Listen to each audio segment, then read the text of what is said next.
नमस्कार दोस्तों, भाग्यश्री धर्म में फिर से आपका बहुत बहुत स्वागत है। सरल गीता दर्शन की अपनी सीरीज में आज हम पहुंच चुके हैं अध्याय नंबर 2 के श्लोक नंबर 40 और 41 पे। इससे पहले हमने श्लोक नंबर 39 में पढ़ा था सांख्य योग और बुद्धि योग के बारे में। तो अपनी इसी बात को आगे बढ़ाते हुए श्लोक नंबर 40 में श्री कृष्ण कहते हैं, नेहा भृक्कमनाशोस्ति प्रत्यवायो न विद्यते स्वल्पमप्यस्य धर्मस्य त्रायते महतो भयात्। श्री कृष्ण कहते हैं कि कर्म योग के इस पथ पर मुक्ति के लिए किए गए प्रयास कभी भी नष्ट नहीं होते और ना ही उनका कोई विपरीत असर पड़ता है। इस सच्चे धर्म का अभ्यास करने से व्यक्ति की महान भय से भी रक्षा हो जाती है। तो फिर हम समझते हैं कि इस श्लोक में किस बारे में बात हो रही है। तो सबसे पहले तो ये जानना जरूरी है कि कर्म योग क्या है। कर्म योग मतलब अपने धर्म को अपना कर्म मानना, और इस समय अर्जुन का धर्म है लड़ना, अपना क्षत्रिय धर्म निभाना, इस दुनिया को, भारत को कौरवों से बचाना, इन दुष्टों से, अन्यायियों से बचाना, यही उसका कर्म है, यही उसका धर्म है। और जब वो ऐसा करेगा तब वो कर्म योग में ही जाएगा, और ऐसा करने से उसे कोई भी पाप नहीं लगेगा, क्योंकि वो सत्य की स्थापना कर रहा है। तो कर्म योग ये हो गया कि कर्म ऐसे करो जो तुम्हें परमात्मा के और पास ले जाए। शायद इस जन्म में तुम परमात्मा को ना पा पाओ, लेकिन अगले जन्म में तुम परमात्मा के और पास चले जाओगे अगर तुम इस कर्म योग को और आगे बढ़ाते जाओगे। यही है कर्म योग, परमात्मा के पास जाने के कर्म।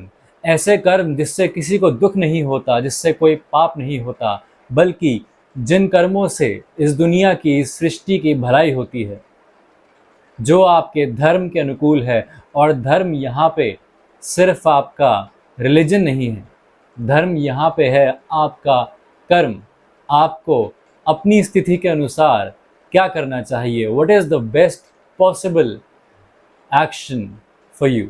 इसी बात को ध्यान में रखते हुए श्री परमाहंस योगानंदा ने भी कहा था कि कर्म योग ईश्वर के पास जाने का एक उजला रास्ता है, और सांसारिकता में फंसना जैसे कि अंधी गलियों में भटकना।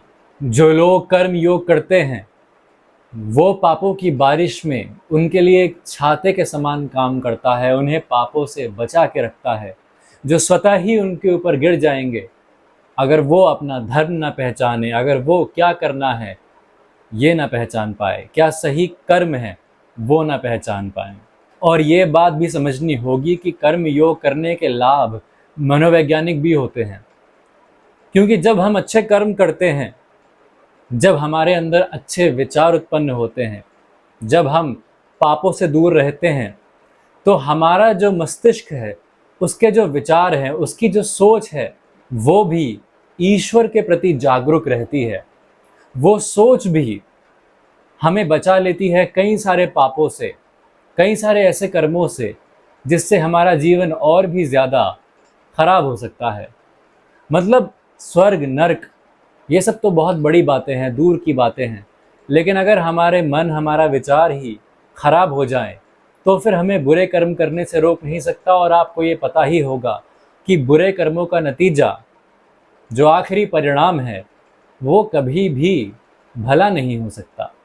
तो आपके अच्छे कर्मों का नतीजा आपको मनोवैज्ञानिक लाभ भी देगा, जो शायद दूसरे लोग कभी नहीं देख पाएंगे, लेकिन आपकी आत्मा, आपका मन, आपकी बुद्धि ये सब समझ पाएगा। तो अच्छे कर्म करने से, कर्म योग के पथ पर चलने से आपको जो लाभ मिलेगा वो मनोवैज्ञानिक ज़रूर होगा, और ये मनोवैज्ञानिक लाभ दूसरे लोग शायद कभी नहीं देख पाएंगे। लेकिन इसका ये मतलब नहीं है कि इस लाभ से आपको बेहतर महसूस नहीं होगा, बल्कि जब आपको मनोवैज्ञानिक लाभ होना शुरू हो जाएगा, आप कर्म योग के योग में विलीन होते चले जाएंगे, तब आपको बहुत अच्छा लगेगा।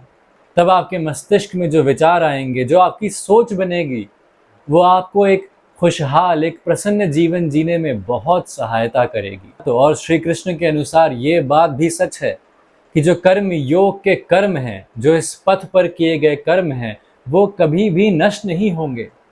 अगर आप एक अच्छा जीवन जीते हैं, अपने धर्म और कर्म के अनुसार काम करते हैं, तो आपको अगले जीवन में भी ये कर्म ज़रूर मिलेंगे, इनका फल ज़रूर मिलेगा। और आप इस सोच के पास, इस सोच के प्रति अपने आप जागरूक हो जाएंगे। आप खिंचे चले जाएंगे कर्म योग की तरफ, अगर आप इस जन्म में भी अच्छे और बेहतर कर्म करते हैं तो।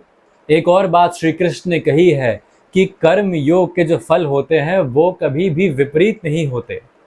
ऐसा क्यों कहा उन्होंने? उन्होंने ऐसा इसलिए कहा क्योंकि इन कर्मों को करने के पीछे मोह नहीं होता, कामना नहीं होती, इच्छा नहीं होती।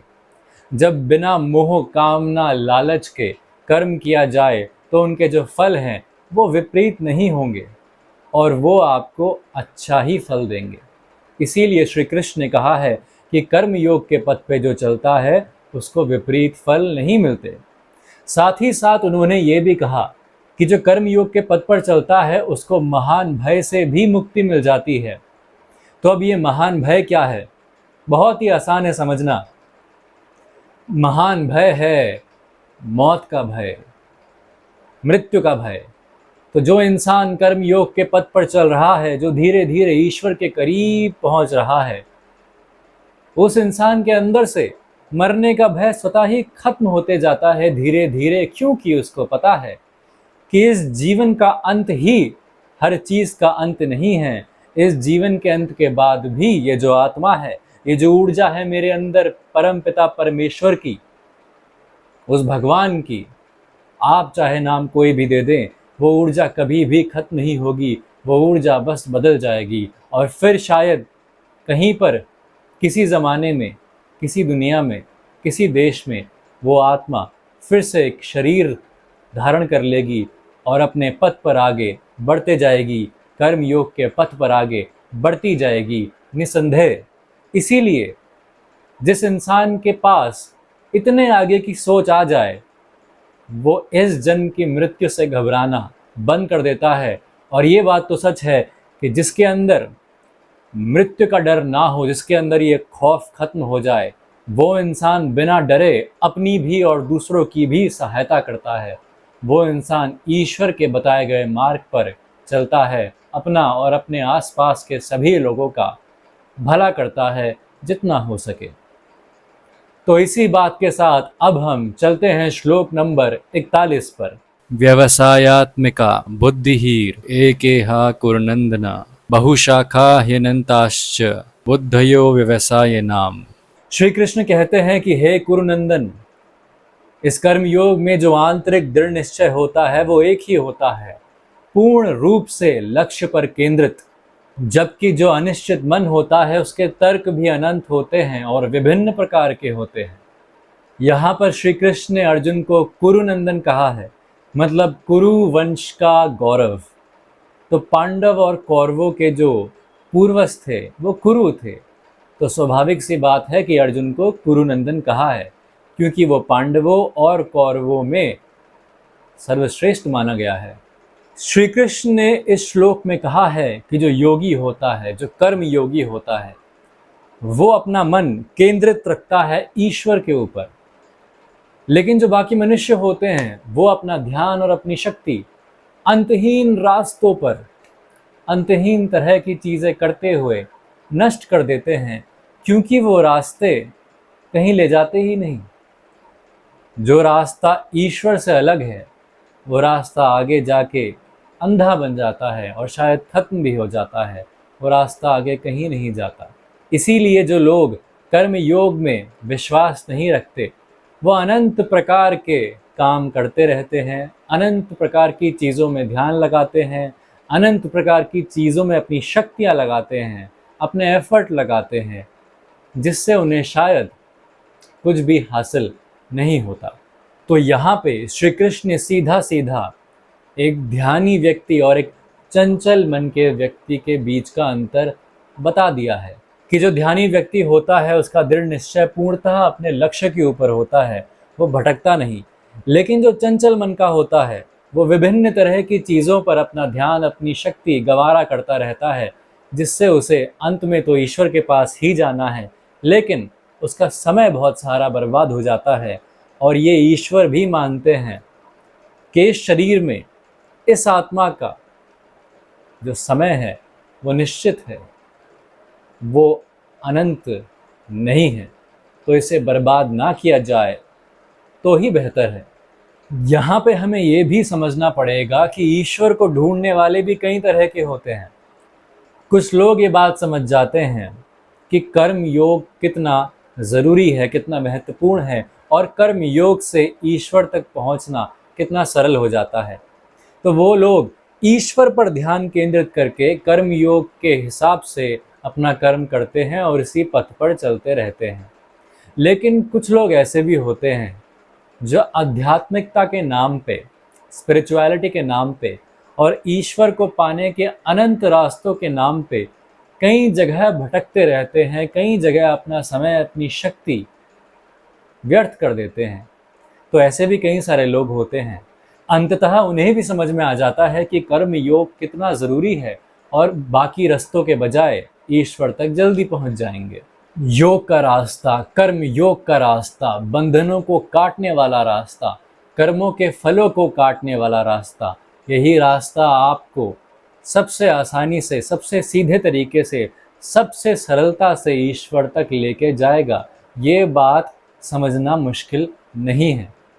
तो अगर आप में उत्सुकता है और आप अलग अलग तरीक़ों से ईश्वर तक जाने की कोशिश करना चाहते हैं तो करिए, इसमें भी कोई गलत बात नहीं है। लेकिन अगर श्री कृष्ण खुद कहते हैं कि मुझ तक आने का सबसे आसान तरीका कर्म योग है, तो फिर ईश्वर की बात मानकर कर्म योग में मन लगाने की भी कोशिश कीजिए।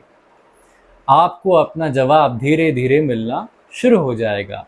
ये दोनों श्लोक समझना बहुत ही आसान है। इन दोनों श्लोकों में कर्म योग की महानता पर ध्यान दिया गया है, कर्म योग कितना महत्वपूर्ण है इस बात पर ध्यान दिया गया है। और मैं समझता हूँ कि जितने भी लोग ये वीडियो सुन रहे हैं उन्हें भी कर्म योग का रास्ता समझ में आ गया होगा। तो अपना धर्म समझिए और फिर अपना कर्म समझिए और ईश्वर को ध्यान में रखकर अपने कर्म को आगे करते रहिए, पाप से दूर रहिए, तो आप ईश्वर तक सरलता से पहुंच जाएंगे। इस जन्म में ना सही, अगले जन्म में। और आपके जो मन के विचार हैं वो भी नहीं बदलेंगे। अगले जन्म में भी वो विचार आपके साथ रहेंगे, आपके पास दोबारा आएंगे और आपको ईश्वर की तरफ मोड़ देंगे। इतनी सी आसान बात है। तो दोस्तों, इस बात को ध्यान में रखते हुए ये वीडियो यहीं ख़त्म करते हैं। आप सब अपना ध्यान रखिए, कर्म योग के पथ पर चलने की कोशिश करते रहिए। ये इतना भी मुश्किल नहीं है, असल में ये ज़्यादा आसान है। तो दोस्तों, ध्यान रखिए अपना और भगवद गीता को अपने जीवन में बदलाव लाने दीजिए। धन्यवाद।